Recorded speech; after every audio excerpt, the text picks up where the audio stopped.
Hello. Good morning everyone. आज जो हमारा ये वीडियो होने वाला है, लेक्चर तो नहीं कहूँगा ऐसे में, ये इस रिगार्डिंग है कि एमपीपीएससी का जो मेंस के नोट्स हमने आपसे बोले थे कि हम आपको प्रोवाइड करवाएंगे और बच्चों को कुरियर भी करेंगे, वो अब अवेलेबल हैं। जितने भी नए टॉपिक ऐड हुए हैं उनका जो भी best possible material, best possible mains का जो भी कंटेंट हो सकता है वो सिलेबस के हिसाब से सारा का सारा, कुछ भी यहाँ वहाँ नहीं है। जो वर्ड सिलेबस में लिखा है उस सिलेबस, उस वर्ड के हिसाब से हमने आपको लगभग हर टॉपिक के बारे में 1.5 पेज 2 पेज, कई बड़ा टॉपिक है तो 3 पेज का मटेरियल आपको अवेल करवाया है। ये आपके जो नए ऐड हुए हैं जैसे 3, 2, 7 एंड 10 मार्क्स का जो कॉन्सेप्ट है ना, उसके हिसाब से हमने वो कर दिया है। पूरा मैटर रेडी है जो नए टॉपिक ऐड हुए हैं। कुछ कुछ टॉपिक जैसे जो पुराने थे, जैसे कि साइंस में अगर आप देखेंगे थर्ड पेपर में जनरल साइंस है तो इसमें एप्लीकेशन ऑफ साइंस ये सब हमने नहीं किया है क्योंकि ये पुराना ही था।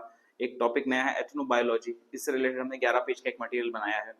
फिर उसके बाद ये area volume and geometric shape surface area, ये भी हमने नहीं किया। मैथमेटिकल साइंसेस वाला है ना, यूनिट 2 जो था, जो आयुर्वेद वाला यूनिट है, ये हमने बहुत डिटेल में पढ़ाया है। पूरा का पूरा कॉन्सेप्ट, एक एक चीज छोटी छोटी से जो भी है सबका सब इसमें ऐड कर दिया गया है।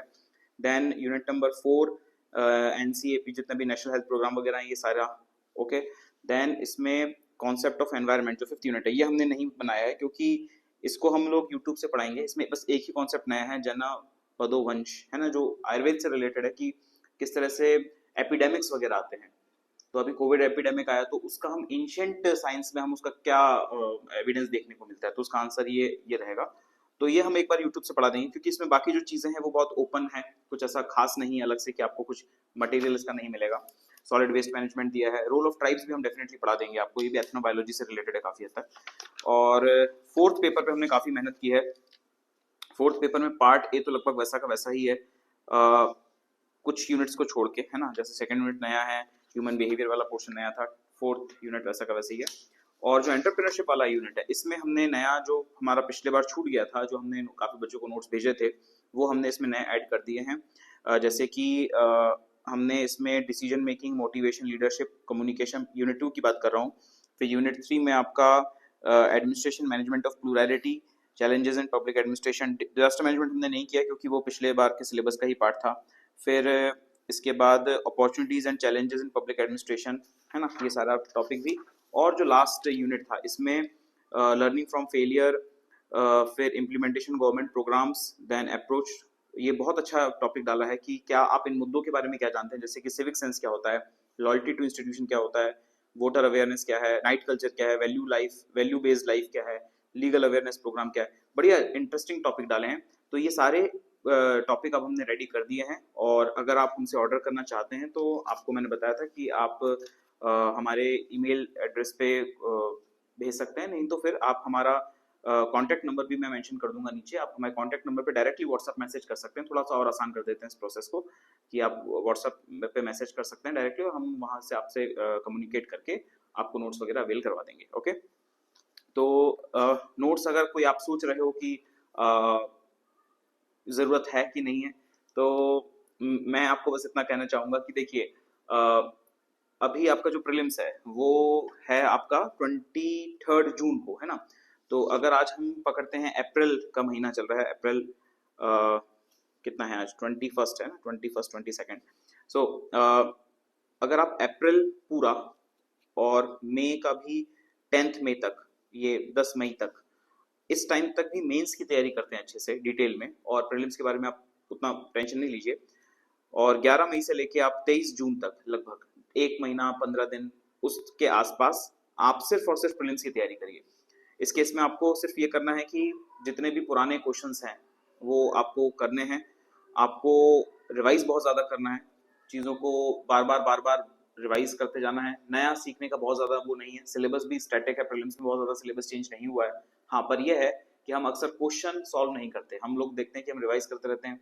2-4 स्टैंडर्ड बुक्स हैं हमारे पास और हम स्टैंडर्ड बुक्स को ही बार बार रिवाइज करते रहते हैं और हम एक्सपेक्ट करते हैं कि रिजल्ट भी सेम रहेगा। ठीक है, तो आप याद रखिएगा, जब इनपुट सेम है तो आउटपुट अलग नहीं हो सकता, इसलिए आपको थोड़ा सा अलग अप्रोच अपनाना पड़ेगा। आपको देखना पड़ेगा कि किस वजह से आपका प्रीलिम्स नहीं निकल पा रहा है। पिछले साल प्रीलिम्स का कट ऑफ बहुत ज्यादा चला गया, 80s के आसपास चला गया जनरल कैटेगरी में, जो बहुत ज्यादा है, राइट।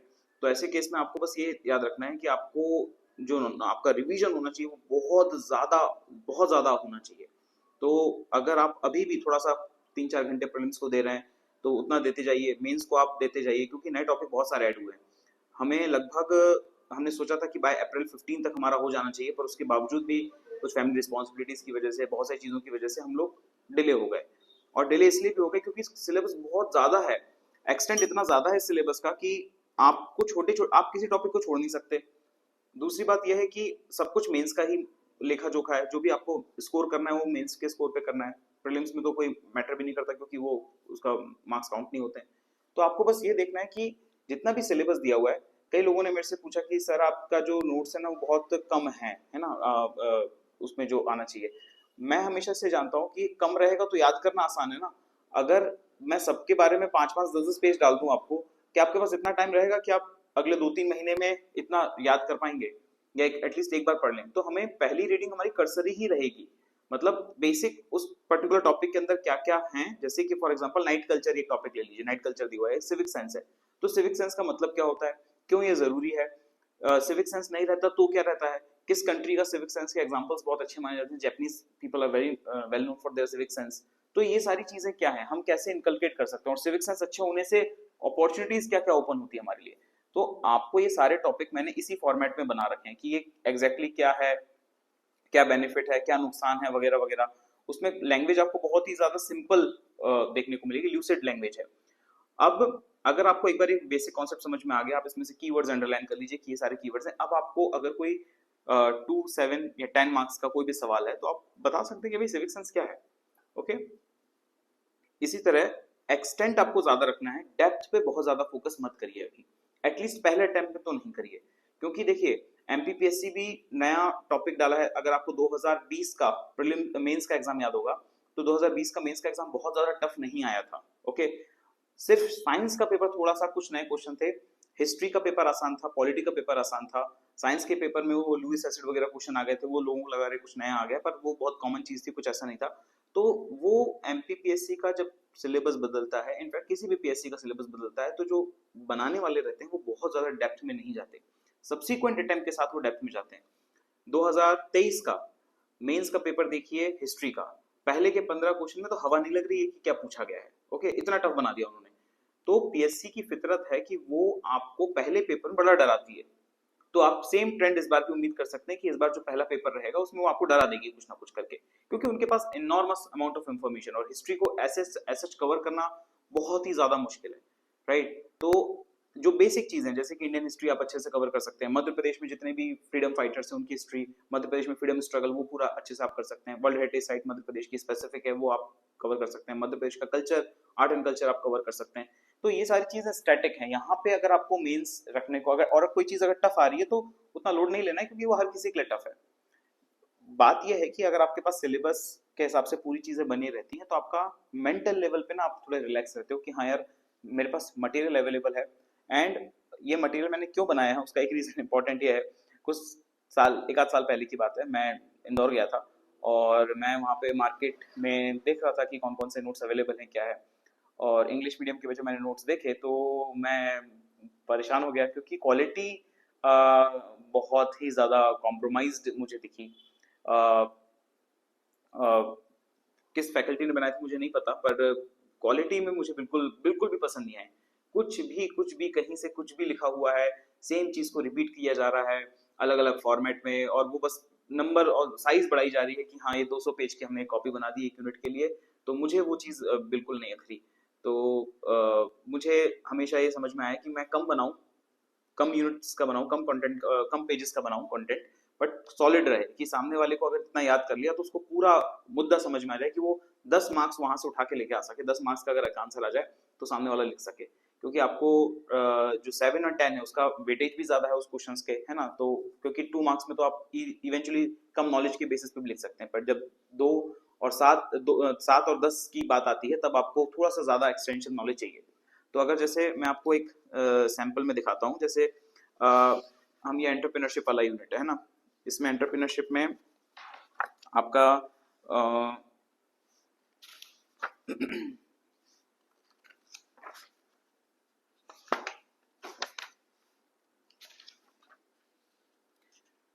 किस तरह से अपने आप को इंट्रोस्पेक्ट कर सकते हैं। ओके, तो इंट्रोस्पेक्शन इसमें दिया हुआ है।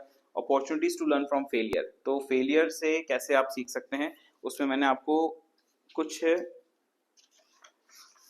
7 पॉइंट लिखे हैं अलग अलग। ओके, फिर कैसे आप इंट्रोस्पेक्ट कर सकते हैं, किस तरह से आप इंट्रोस्पेक्ट कर सकते हैं। ड्रग एब्यूज वाला एक टॉपिक दिया है, तो उसमें मैंने लिखा है कि ड्रग एडिक्शन कैसे स्टार्ट होता है। तो अगर आपको ड्रग एडिक्शन के कैसे स्टार्ट होता है, ये मैंने इसमें कम से कम आधे पेज का लिखा है। तो आधे पेज में आपको ये समझ में आ जाएगा कि ड्रग एडिक्शन है क्या। कीवर्ड्स आप यहाँ से अंडरलाइन कर लीजिए। आपको अलग से इससे कोई नोट्स नहीं बनाना, इतना टाइम आपके पास है नहीं। सितंबर में आपका मेंस है। अगर आप प्रीलिम्स बहुत अच्छे मार्क्स से क्वालिफाई कर लेते हैं, कॉन्फिडेंट है, तो फिर आपको बिल्कुल भी डर नहीं। अगर आप इसकी 1 या 2 रीडिंग्स पहले ले चुके हैं तो आपको कंटेंट के बारे में आप बेफिक्र रहिए। रीडिंग्स आपकी 1-2 हो चुकी हैं, अब आपका मेंटल लेवल बहुत ज्यादा स्ट्रांग रहेगा कि यार मैं ये एग्जाम निकाल सकता हूँ। आपको सिर्फ इसको और बार बार रिवाइज करना है, कीवर्ड्स को। कुछ इन केस अगर आप किसी और चीज के कांटेक्ट में आते हैं, कहीं आपने कोई क्लासेस ज्वाइन कर रखी हैं और वहां पे डिस्कशन होता है कि यार ड्रग एब्यूज से रिलेटेड प्रॉब्लम्स मैंने इसमें लिख दी है, मैंने इसमें मान के चलिए 7 प्रॉब्लम्स लिखी हैं, और अगर आपको कहीं और पता चलता है कि यार 2 प्रॉब्लम सर ने नहीं लिखी, तो मैंने इतनी स्पेस हर जगह छोड़ रखी है कि आप वो 2 प्रॉब्लम्स वहां पे ऐड कर लीजिए। आपके नोट्स इसी में ही सॉलिडिफाई हो जाएंगे, आपको अलग से कुछ नहीं करना। बाद में आप इसको सीधे स्पाइरल बाइंडिंग करा सकते हैं।